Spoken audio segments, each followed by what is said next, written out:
I pray that we would ask God to help us to open our eyes to see the need around us, and instead of staying away and meeting alone by ourselves and having good times of fellowship in our cell groups, in our Christian meetings, in our services, we would say, oh God, help me to be among the needs of the needs.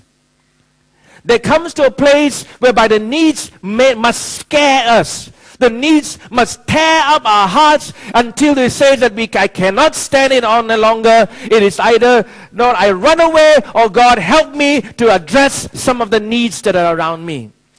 I think we need to be broken by the things that we see around us. This is what the Good Samaritan did. He went towards the man. He bandaged him up with his own cloth. He poured his own oil, his own wine. He put him on his own donkey, sent him into the inn, and paid up with his own money 2 silver coins. Now, 2 silver coins is the estimate of 2 days' wages. And with 2 days' wages, he can actually, they say they can keep him in the inn for at least about 2 months for him to be nursed back to health. So he paid out a lot for a complete stranger. 2 days of wages. If you were to ask me today, if you were to give out 2 days of your wages, how much would it be? All because of all the variance scales, but 2 days of your wages. If you are receiving a salary of about 3,000 per month, 2 days of your salary, of your 2 days of your salary will be at least $600. That will be how much? If you're in a higher bracket, right, than that, right, you just do the maths itself. But he will tell you when he gave 2 days of his salary to take care of this man, he gave it not for himself, but for the needy person. So this is what I want you to do as a church. Though we are building, we are wanting to expand our building. But what's our building for? What's our building for? For us just to carry on more services?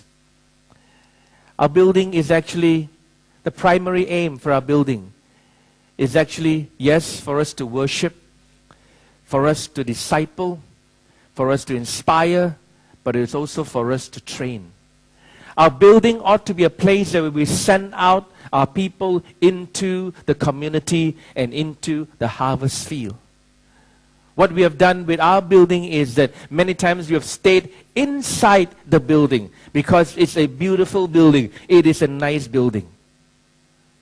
Well, it needs to be good, it needs to be nice. But when we make this our habitation, then it becomes all wrong. This ought to be a training ground. This ought to be coming together as soldiers, coming together and receiving our instructions, and then going forth into our community. And it says, how can I meet the needs of the community?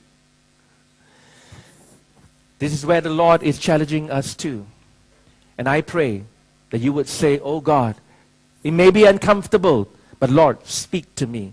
Speak to me as an individual. Speak to us as a cell group. There will not just only be as our cell group, but we say we are a cell group in this community. How have we helped our community? How have we met our community's needs? Let the Lord begin to expand us in that area. May the Lord enable us, but we need to cut down the clutter. We need to ask God to open the eyes to see. It takes time. It takes sacrifices. But if we want to obey the second commandment, that's the place that we need to step and cross the line.